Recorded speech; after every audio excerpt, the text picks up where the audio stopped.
ஆண்டவராகிய இயேசு கிறிஸ்துவின் நாமத்தினாலே உங்கள் யாவருக்கும் என்னுடைய தோத்திரங்களை நான் தெரிவித்துக் கொள்கிறேன். இன்று ஒரு வேத வசனம் பார்ப்போம். வெளிப்படுத்தின சுவிசேஷம் 22ஆம் அதிகாரம் 11வது வசனம்.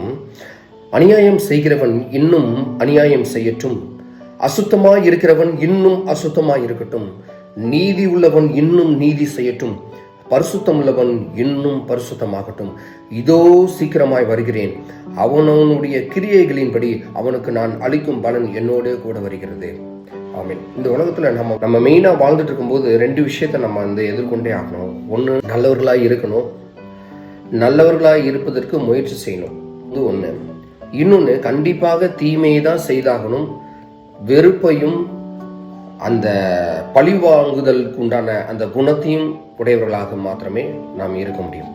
ஆண்டவர் நீதி உள்ளவராய் இருக்கிறார். அவர் நம்மளுக்காக ஒரு ஸ்பேஸ் கொடுக்கிறாரு. இந்த உலகத்தில் நாம் வாழும் பொழுது, வாழ்கிற நாட்களிலே நாம் எவ்வளவு பரிசுத்தமாக இருக்க முடியுமோ அவ்வளவுக்கு அவ்வளவு பரிசுத்தமாக இருக்க வேண்டும். எவ்வளவுக்கு அவ்வளோ நீதியை செய்ய முடியுமோ அவ்வளவுக்கு அவ்வளோ நீதியை செய்ய வேண்டும். நீதி என்றால் என்ன? நாம் மற்றவர்களுக்கு உதவியாகவும் மற்றவர்கள் அன்பு செய்கிறவர்களாகவும் அவர்கள் துணை நம்மளுக்கு கேடு விளைவித்தாலும் அவர்களுக்கு நாம் நன்மை செய்வர்களாகவே இருக்க வேண்டும் என்பதுதான் இது வேத வசனத்திலே நாம் படிக்கிற நீதியா இருக்கிறது. அப்படி இந்த உலகத்துல நம்மளால இப்படி வாழ முடியுமா அப்படின்னா கொஞ்சம் கொஸ்டின் மார்க்கா இருக்கு. ஏன் வாழ முடியாது? ஏங்க ஒருத்தவன் என்னை திட்டிட்டு இருக்கான், என்னை குறைத்து மதிப்பிடுறான், எனக்கு தீமை விளைவிக்கிறதுக்காகவே அவனும் அவன் குடும்பத்தாரும் இருக்கிறார்கள், எதிர்கொள்ளாமல் இருக்க முடியும். கண்ணுக்கு கண் பல்லுக்கு பல் என்று பழைய ஏற்பாட்டின் முறைப்படி நான் போவேன் என்று நாம் சொல்வோமானால் கண்டிப்பாக நாம் நீதி உள்ளவர்களாக இருக்க முடியாது. ஆனா சொல்றாருன்னா, பிசாசை வஞ்சிக்கிறவனாக நம்மளிடத்துல வைத்து, அதாவது இங்க என்ன பைபிள்ல நம்ம படிக்கிறோம் அப்படின்னா, துன்மார்க்கரை நான் நீதி கொடுக்கும் பொருட்டு அவர்களை நான் இந்த உலகத்திலே வைத்திருக்கிறேன், அவர்கள் துன்மார்க்கமாய் எல்லா வேலையும் செய்வார்கள், உங்களுக்கு தீமை விளைவிப்பார்கள். நீங்க இந்த உலகத்தை நீங்க ஜெயித்தே ஆகணும், நீங்க நீதி உள்ளவர்களா இருக்கணும் அப்படின்னு சொன்னா, இங்க ஆண்டவர் ஒரு சில வார்த்தைகள் வழியாக நம்மளோட பேசுறாரு. ரோமர் 12ஆம் அதிகாரம் 12வது வசனத்தை நீங்க பாருங்க.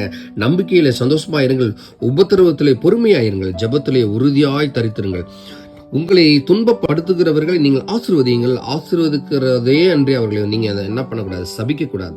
சந்தோஷப்படுகிறவர்களுடனே சந்தோஷப்படுங்கள், அழுகிறவர்களுடனே நீங்க சேர்ந்து அழுங்க, ஒருவனுக்கும் நீங்க தீமை செய்யாதபடி நீங்க எச்சரிக்கையா இருங்கள். எல்லா மனுஷருக்கு முன்பாக நீங்க ரொம்ப யோக்கியமானதை நீங்க செய்யுங்க. ஒருவேளை அவன் உங்களை துன்பப்படுத்துவான், கஷ்டப்படுத்துவான், அதனால அவன் செய்கிறதையே நீங்க அவனுக்கு திருப்பி செய்யாமல் நீங்க அவனுக்கு நீங்க மாறாக அன்பை நீங்க கொடுங்க.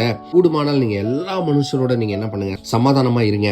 உங்கள் சத்துரு பசியா இருந்தால் அவனுக்கு போஜனம் கொடு, அவன் தாகமா இருந்தால் அவனுக்கு பானம் கொடு. நீங்க இங்க பாருங்க 21வது வசனம். தீமையினாலே வெல்லப்படாமல் தீமையை நன்மையினாலே வெல்லு.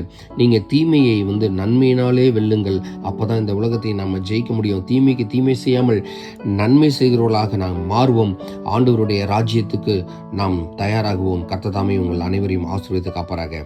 ஆமென்.